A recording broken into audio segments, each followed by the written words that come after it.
ഇന്ന് എത്തിയിരിക്കുന്ന കുട്ടികളെയും ഞങ്ങൾ സ്വാഗതം ചെയ്യുന്നു. ഒരു വീർപ്പിച്ച ബലൂൺ, ഒരു ഗ്ലാസ്, ഒരു പേപ്പർ, ഒരു പീസ് പേപ്പർ, ഒരു ലൈറ്റർ. നമുക്ക് നമ്മുടെ പരീക്ഷണം ഇവിടെ ആരംഭിക്കാം. ആദ്യം നമുക്ക് ഈ പേപ്പർ കത്തിക്കാം.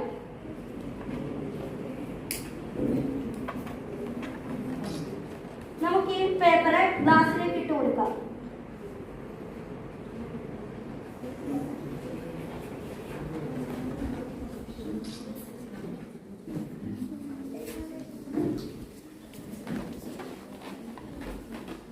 ഈ ബലൂൺ ഈ ഗ്ലാസ്സിന് മുകളിലേക്ക് വെക്കാം.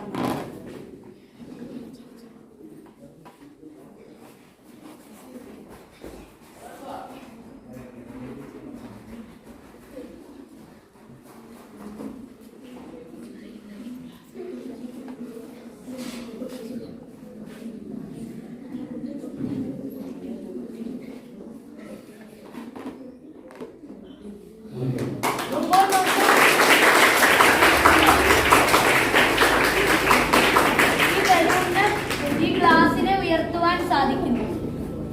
ഇതിന് കാരണം ഈ ഗ്ലാസിനുള്ളിലെ ഗ്ലാസിന് പുറത്തെ എയറിനേക്കാൾ കുറവാണ്. അതുകൊണ്ട് ഈ ബലൂണിന്റെ അറ്റം ഗ്ലാസിന് അകത്തേക്ക് നീങ്ങിപ്പോകുന്നു. അതുകൊണ്ട് ബലൂണിന് എളുപ്പത്തിൽ ഗ്ലാസിനെ പൊക്കുവാൻ സാധിക്കുന്നു. നമുക്ക് എയർ പ്രഷറുമായി ബന്ധപ്പെട്ട മറ്റൊരു എക്സ്പെരിമെന്റ് ചെയ്യാം. അതിനു വേണ്ട ഉപകരണങ്ങൾ: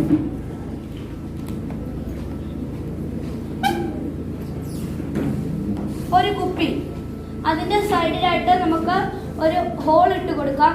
അതിലൂടെ ഒരു സ്ട്രോയും ഇട്ട് കൊടുക്കാം. ഒരു ബലൂൺ, ഒരു ബൗൾ. നമുക്ക് എക്സ്പെരിമെന്റ് ചെയ്യാം. ആദ്യം ഈ ബലൂൺ ഈ കുപ്പിയുടെ മുകളിലേക്ക് നമുക്ക് വെച്ചു കൊടുക്കാം.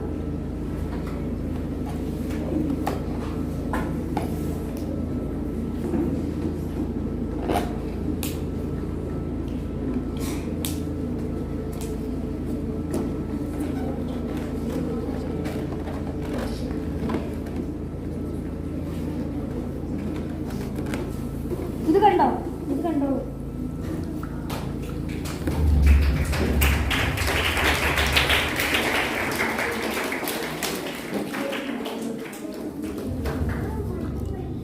വൈറ്റ് കവറിങ്ങിന് പറയുന്ന പേരാണ് സ്ക്ലീറ. സ്ക്ലീറയാണ് നമ്മളുടെ കണ്ണിനെയും കണ്ണിന്റെ അകത്തുള്ള ആന്തരിക അവയവങ്ങളെയും സംരക്ഷിക്കുന്നത്. സ്ക്ലീറയ്ക്ക് പുറകിലായി കാണുന്ന ഈ ഒരു റെഡ് കളറിന്റെ പാർട്ട് നമ്മുടെ കണ്ണിനുള്ളിലെ ബ്ലഡ് വെസൽസ് ആണ്. നമ്മുടെ കണ്ണിലേക്ക് ബ്ലഡ് നൽകുന്നത് ഈ കാണുന്ന റെഡ് ബ്ലഡ് വെസൽസ് ആണ്.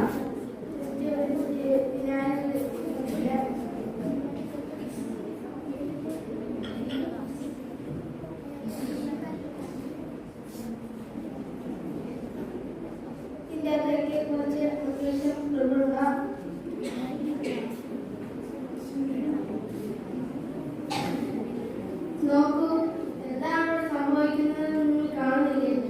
ഇത് പതഞ്ഞ് പോകുന്നത് കാണുന്നില്ലേ? എന്റെ കൈ വേറെ തളർന്ന പോലെ അനുഭവപ്പെടുന്നുണ്ട്. ഈ വാതകം എന്റെ കൈയിലെ തളർന്ന വാതകം ഹൈഡ്രജനാണ്. ഇത് കത്തുന്ന വാതകമാണ്. ഹൈഡ്രജൻ കണ്ടുപിടിച്ചത് ഹെൻറി കാവൻഡിഷ് എന്ന ബ്രിട്ടീഷ് ശാസ്ത്രജ്ഞനാണ്. ഇന്ന് ഹൈഡ്രജൻ റോക്കറ്റുകളിൽ ഇന്ധനമായി ഉപയോഗിക്കുന്നു. ഹൈഡ്രജൻ ബലൂണുകൾ ഉയർന്നു പോകുന്നത് കണ്ടെത്തിയിട്ടില്ല. ഭാവിയുടെ ഊർജ വാഗ്ദാനമാണ് ഹൈഡ്രജൻ. അടുത്ത പരീക്ഷണം ഞാനിവിടെ ചെയ്യുന്നു.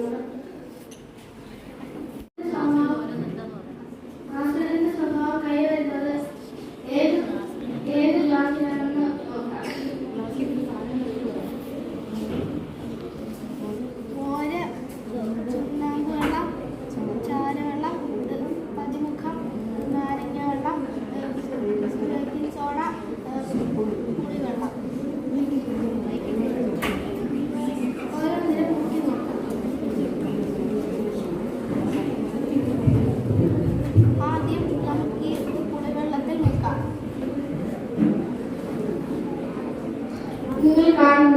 ചുവന്ന നിറമായത്. അപ്പോൾ ഇതിന് ആദ്യ സ്വഭാവമുണ്ട്.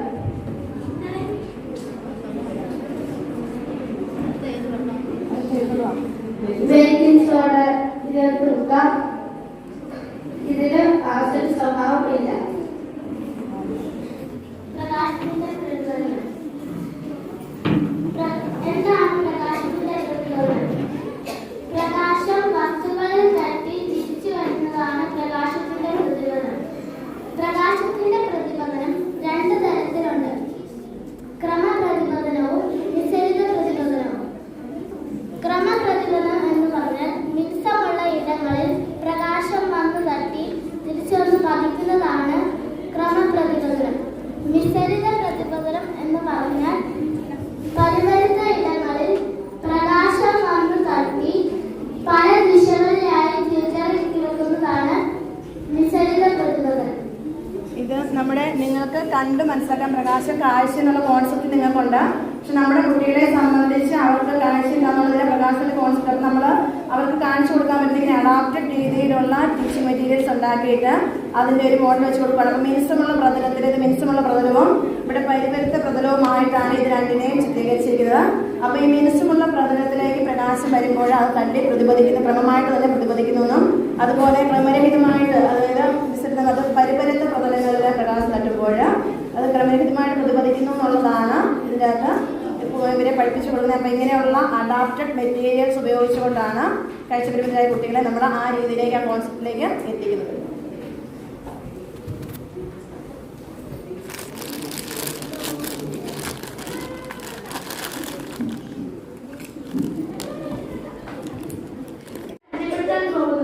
മനുഷ്യന്റെ അസ്ഥികൂടത്തെ കുറിച്ചാണ്. എന്തിനാണ് നമുക്ക് അസ്ഥികൾ? അസ്ഥികൾ നമുക്ക് ആകൃതിയും ബലവും ഒപ്പം ചലിക്കാനുള്ള ശക്തിയും നൽകുന്നു. ഇതാണ് തലയോട്. തലയോട് തലച്ചോറിനെ സംരക്ഷിക്കുന്നു. തലയോടിൽ കീഴ്ത്താടിയിൽ മാത്രമാണ് ചലിക്കാനുള്ള സ്വാതന്ത്ര്യമുള്ളത്. ശരീരത്തിലെ ഏറ്റവും ബലമുള്ള എല്ലും കീഴ്ത്താടിയിലാണ്. തലയോടിൽ 22 അസ്ഥികളുണ്ട്. ഇതാണ് നട്ടെല്ല്. നട്ടെല്ല് നമ്മളെ നേരെ നിർത്തുന്നു. നട്ടെല്ലിൽ 33 അസ്ഥികളുണ്ട്. ഇതാണ് വാരിയെല്ലുകൾ. വാരിയെല്ലുകൾ നമ്മളുടെ ലെൻസിനെയും ഹാർട്ടിനെയും പൊതിഞ്ഞു സൂക്ഷിക്കുന്നു. വാരിയെല്ലുകൾ 24 ഉണ്ട്. ഇതാണ് തുടയല്. തുടയല് നമ്മുടെ ശരീരത്തിലെ ഏറ്റവും വലിയ അസ്ഥിയാണ്. നമ്മുടെ ശരീരത്തിലെ ഏറ്റവും ചെറിയ അസ്ഥിയും ചെവിയിലുള്ളിലെ സ്റ്റെപ്പീസ് ആണ്. ഓരോ കൈയിലും 32 അസ്ഥികളുണ്ട്. ഓരോ കാലിലും 30 അസ്ഥികൾ വീതമുണ്ട്. ഇത്രയും പറഞ്ഞുകൊണ്ട് നിർത്തുന്നു. നന്ദി, നമസ്കാരം. കരദ്രാവകം വാതകം എന്നീ പദാർത്ഥങ്ങളിൽ നടക്കുന്ന താപീയ വികാസത്തെ കുറിച്ചാണ് ഞാൻ പറയുന്നത്. ആദ്യം നമുക്ക് ഖരപദാർത്ഥത്തിലെ നോക്കാം. മെഴുകുതിരി കത്തിച്ച് തവിടിലേക്ക് വയ്ക്കാം. തവിടിനെ ചൂട് പിടിപ്പിക്കാം. എന്താ സംഭവിക്കുന്നത് നോക്കാം.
കേൾക്കുന്നുണ്ടോ നിങ്ങൾ? ചൂട് പിടിച്ചപ്പോൾ രണ്ട് തലകൾ കൂട്ടിമുട്ടി ഇതിൽ പിടിപ്പിച്ചിരിക്കുന്ന ബസർ സൗണ്ട് കേൾക്കുകയും ലൈറ്റ് കത്തുകയും ചെയ്തു.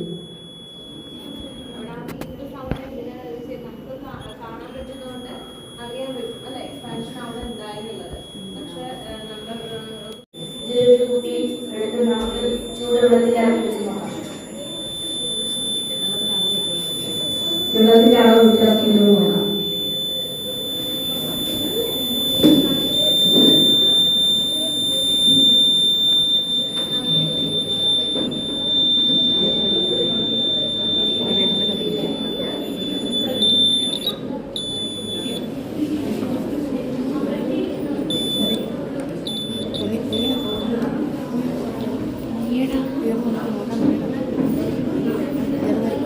ഇതിൽ നോക്കൂ, ജലനിരപ്പ് ഉയർന്നാൽ നോക്കൂ. കുപ്പി ചൂട് പിടിച്ച് ജലം വികസിച്ച് ഈ റീഫില്ലറിലേക്ക് വെള്ളം കയറി. ദ്രാവകത്തിൽ ചൂട്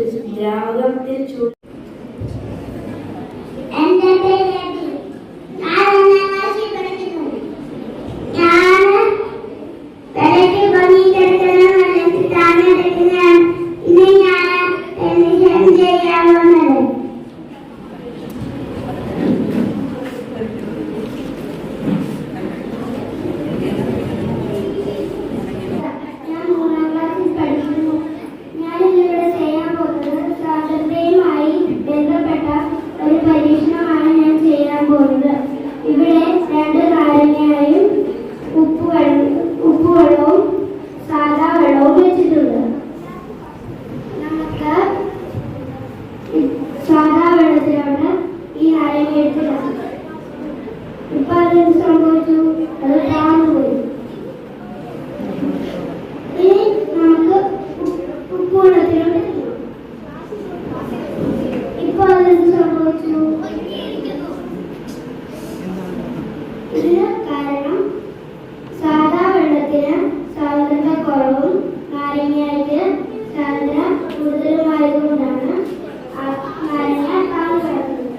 ഉപ്പുവെള്ളത്തിന് സാന്ദ്രത കൂടുതലും നാരങ്ങയ്ക്ക് സാന്ദ്രത കുറവുമായതുകൊണ്ടാണ് നാരങ്ങ പൊങ്ങി കിടക്കുന്നത്. നന്ദി, നമസ്കാരം.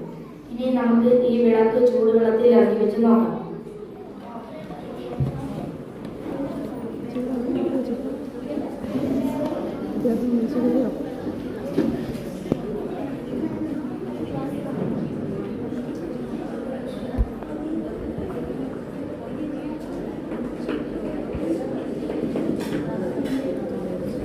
ചൂടില്ലേ?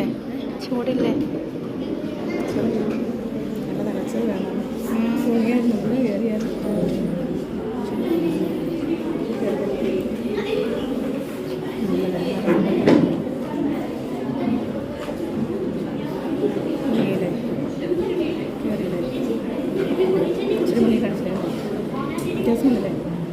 ഇത് നോക്കൂ, ഇതിലിച്ചിരി വെള്ളം മുകളിലോട്ട് പൊങ്ങി. കുപ്പിയിലെ ദ്രാവകം വാതകം ചൂട് പിടിച്ച് മുകളിലേക്ക് പൊങ്ങി. അതുകൊണ്ട് ഈ വെള്ളം മുകളിലേക്ക് പൊങ്ങും. വാതകം ചൂട് പിടിക്കുമ്പോൾ വികസിക്കുകയും തണുക്കുമ്പോൾ സംഭവിക്കുകയും ചെയ്യും. ഖരപദാർത്ഥങ്ങളും വാതകവും ദ്രാവകത്തിനും ചൂട് പിടിക്കുമ്പോൾ വികസിക്കുകയും തണുക്കുമ്പോൾ സംഭവിക്കുകയും ചെയ്യും.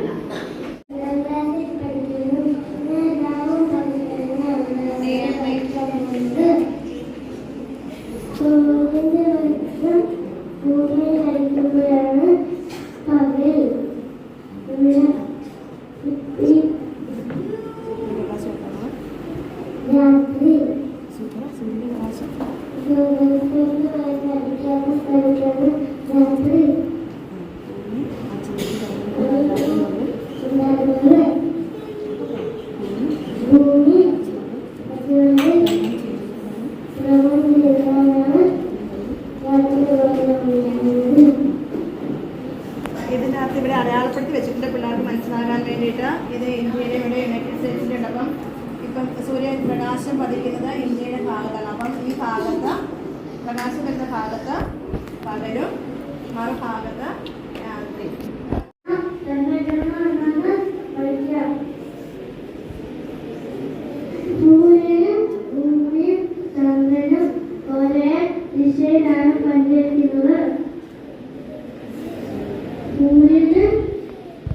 ചന്ദ്രനും ഇടയിലാണ് ഭൂമി. ഭൂമിയുടെ ഇടയിലാണ് ചന്ദ്രൻ നിൽക്കുന്നത്. ഇതാണ് ചന്ദ്രൻ.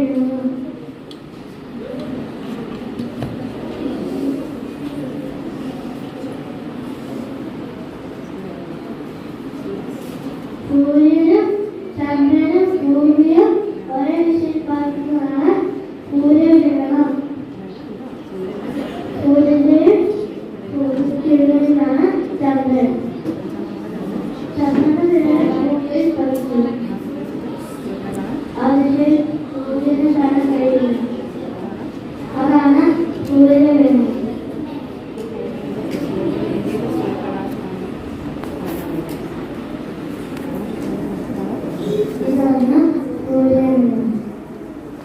ഇവർക്ക് കാഴ്ചയില്ലാത്തതുകൊണ്ട് നമ്മളിങ്ങനെ ലൈറ്റ് അഡാപ്റ്റ് ചെയ്ത് കൊടുത്തേക്കുന്നത്. കാരണം സൂര്യനാണെന്നുള്ളതിൻ്റെ പ്രതീകമായിട്ട് ബൾബ് ചൂട് കൈ പിടിക്കുമ്പോൾ അവർക്ക് ചൂട് അനുഭവപ്പെടും. അപ്പം ചൂട് അനുഭവപ്പെടുമ്പോൾ അവിടെ സൂര്യൻ്റെ പ്രകാശം വരുന്നു എന്നുള്ളത് അവരവിടെ മനസ്സിലാക്കും. അപ്പം അങ്ങനെ വരുമ്പോൾ അതിൻ്റെ ആ ഒരു ലെവല് നേരേക്ക് വന്നിരിക്കുന്നത് കാണിച്ചു കൊടുക്കുകയാണ്. അപ്പം ഇത് ഭൂമിക്കടിയിൽ വരുമ്പോൾ പ്രകാശം പതിക്കുന്നില്ല. അപ്പം ബൾബിനോട് നേരെ ചേർന്നിരിക്കുന്ന സൂര്യനോട് നേരെ ചേർന്നിരിക്കുന്ന ഭാഗത്താണ് ചൂട് പ്രകാശം ഉണ്ടാകുന്നത്. ആ ചൂട് വെച്ചാണ് അവരത് മനസ്സിലാക്കിയെടുക്കുന്നത്. അവരുടെ കയ്യിൽ അതിൻ്റെ സ്പർശനം, അതിൻ്റെ ചൂട് അനുഭവപ്പെടുന്നു.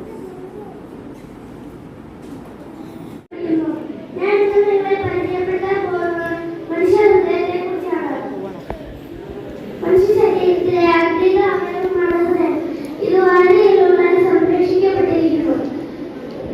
ഹൃദയത്തിൽ മുഷ്ടിയോളം അനുഭവപ്പെടുന്നു. ഹൃദയത്തിൽ നാലടകളുണ്ട്. മനുഷ്യ ശരീരത്തിൽ എല്ലാ ഭാഗത്തേക്കും രക്തം പകുതിയുന്നത് ഹൃദയമാണ്. ഹൃദയ സംരക്ഷണം സങ്കോചിക്കുകയും പൂർവ്വത്തിൽ വായിക്കുകയും ചെയ്യുന്നതാണ് ഹൃദയസ്പന്ദനം. ആരോഗ്യമുള്ളവരാവുന്ന ഹൃദയത്തിൽ 72 പ്രാവശ്യം സ്പന്ദിക്കുന്നു.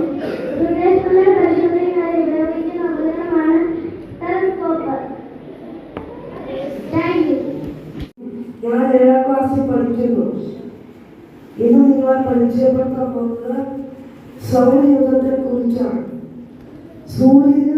സൂര്യനുള്ളത് 8 ഗ്രഹങ്ങൾ ചേർന്നാണ് സൗരയൂഥം. ബുധൻ, ശുക്രൻ, ഭൂമി, ചൊവ്വ, വ്യാഴം, ശനി, യുറാനസ്, നെപ്റ്റ്യൂൺ. പരിചയത്തിന്റെ പേര് വായുവിൽ സ്ഥിതി ചെയ്യാൻ സ്ഥലം എഴുതാം. പരിചയത്തിന് ആവശ്യമുള്ള സാധനങ്ങൾ: ഒരു വെള്ളം നനച്ച കുപ്പി, പിന്നെ ഒരു ബലൂൺ. ആദ്യം ബലൂൺ വിരിപ്പിച്ച് കുപ്പിയുടെ മുകളിൽ ഉറപ്പിക്കുന്നു.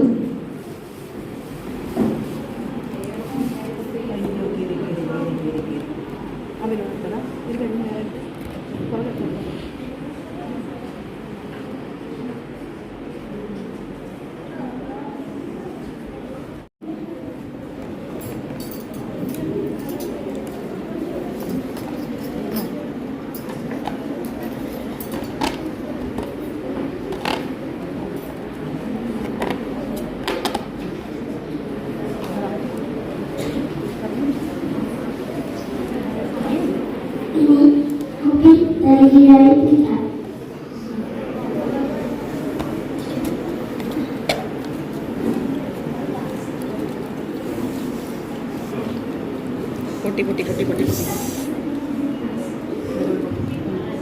ഇപ്പോൾ നിങ്ങൾ എന്താണ് കാണുന്നത്? ബലൂണിലെ വായു കമാളുകളായിട്ട് കുപ്പിയിലോട്ട് പോയി. കുപ്പിയിലെ വെള്ളം ബലൂണിലോട്ട് പോയി. ഈ കുപ്പി നേരെ പിടിക്കാം.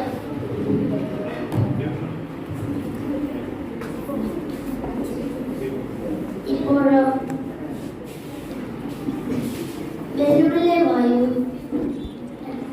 ബലൂണിലെ വെള്ളം കുപ്പിയിലോട്ട് പോയി. കുപ്പിയിലെ വായു ബലൂണിലോട്ട്.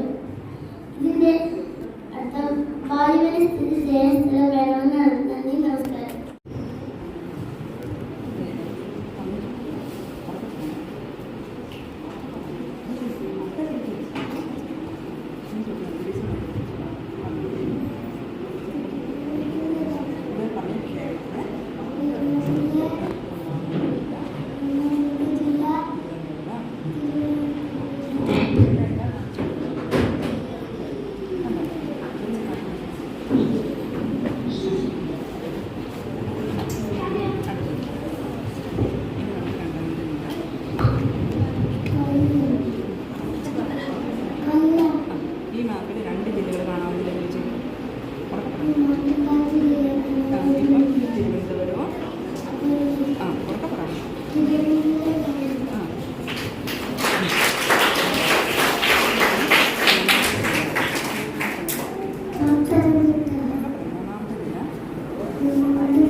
വേണ്ട മൈക്കില്ല വേണ്ട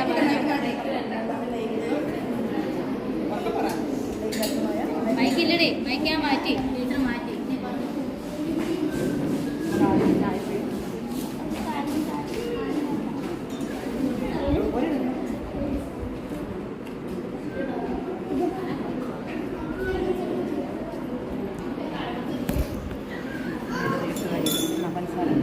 അടുത്തത്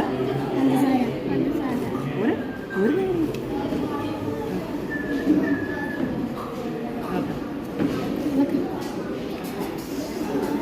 ഉപ്പിട്ടിട്ടുണ്ട്.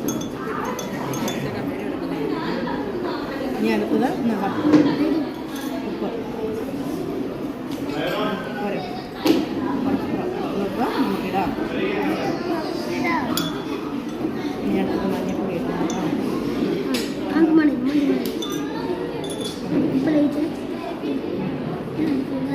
മഞ്ഞപ്പൊടി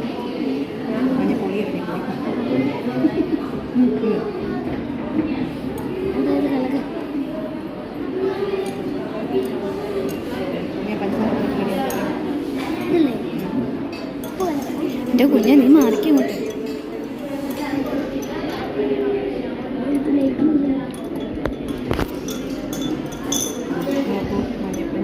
മഞ്ഞപ്പൊടിയും കായപ്പൊടിയും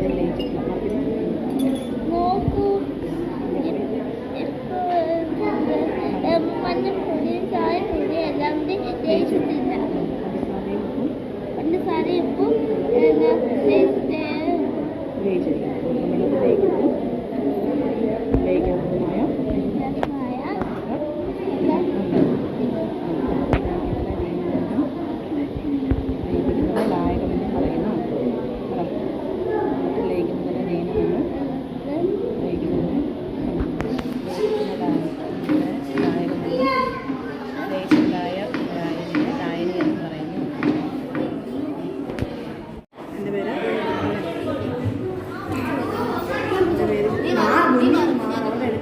നിന്റെ കത്തില്ല വീഡിയോ നമ്മൾ മാത്രം കത്തും.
വൈദ്യുതി കടത്തിവിടുന്നതും കടത്തിവിടുന്നതുമായ ഒരു പരീക്ഷണമാണ് ഞാനിവിടെ ചെയ്യാൻ പോകുന്നത്.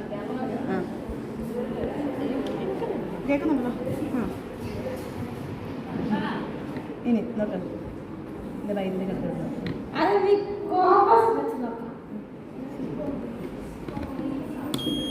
കേട്ടോ സൗണ്ട്. വൈദ്യുതി കടത്തിവിടുന്നത് ചാലകം. ഇനി അടുത്ത് നോക്കിക്കേ. അതാണ് നീ ഇതിന് ഓഫാക്കിയത്.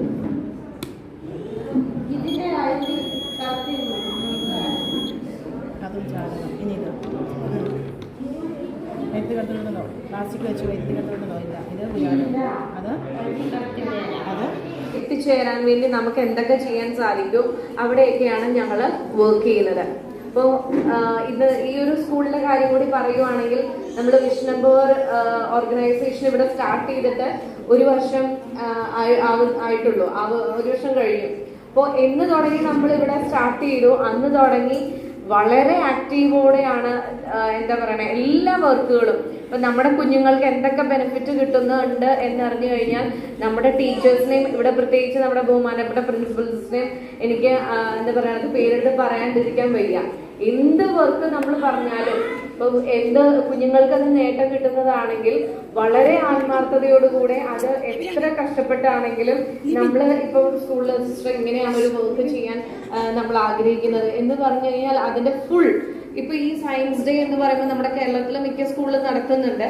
പക്ഷെ എന്നിരുന്നാൽ പോലും നമ്മുടെ ഈ സ്കൂളിലാണ് ഇത്രയും കുഞ്ഞുങ്ങള് നമ്മുടെ മുന്നിൽ അവര് ഒന്ന് ഓർത്തു നോക്കിയ ഇത്രയും ഓഡിയൻസിന്റെ മുന്നിൽ അവരിവിടെ ധൈര്യമായിട്ട് ഇവിടെ വന്ന് നിന്ന് ഓരോ എക്സ്പെരിമെന്റും കഥയും കവിതയും പാട്ടും ഓക്കെ, പക്ഷെ അതിലുപരി അവരെന്താ ഓരോ എക്സ്പെരിമെന്റും എന്ത് ചെയ്തു നിങ്ങളുടെ മുന്നിൽ ഡിക്റ്റേറ്റ് ചെയ്ത് കാണിച്ചു തന്നില്ലേ? സ്നേഹമുള്ള വിശിഷ്ടാതിഥികളെ, സ്നേഹമുള്ള കുഞ്ഞുങ്ങളെ, ഞങ്ങൾക്ക് നിങ്ങളുടെ ഇവിടെ വരാനായിട്ട് ഞങ്ങളെ ക്ഷണിച്ചതിനോ നല്ലൊരു സ്വീകരണം നൽകിയതിനോ നിങ്ങൾ പഠിക്കുന്നത് എങ്ങനെയാണെന്നൊക്കെ കുട്ടികൾക്ക് പറഞ്ഞു കൊടുക്കുന്നതിനൊക്കെ സാധിച്ചു. ഒരുപാട് നന്ദി. അതുപോലെ ഞങ്ങൾക്ക് നല്ല സ്നാക്സും നിങ്ങൾ തന്നെ ഉണ്ടാക്കിയ ജ്യൂസും ഒക്കെ തന്നു. നല്ലൊരു സ്വീകരണം ഞങ്ങൾക്ക് തന്നു. പിന്നെ നിങ്ങളെല്ലാവരും പഠിക്കുന്നത് എങ്ങനെയാണെന്നൊക്കെ കണ്ടു മനസ്സിലാക്കാനായിട്ട് ഞങ്ങളുടെ പിള്ളേർക്ക് സാധിച്ചു. അപ്പം ഞങ്ങളെ ക്ഷണിച്ച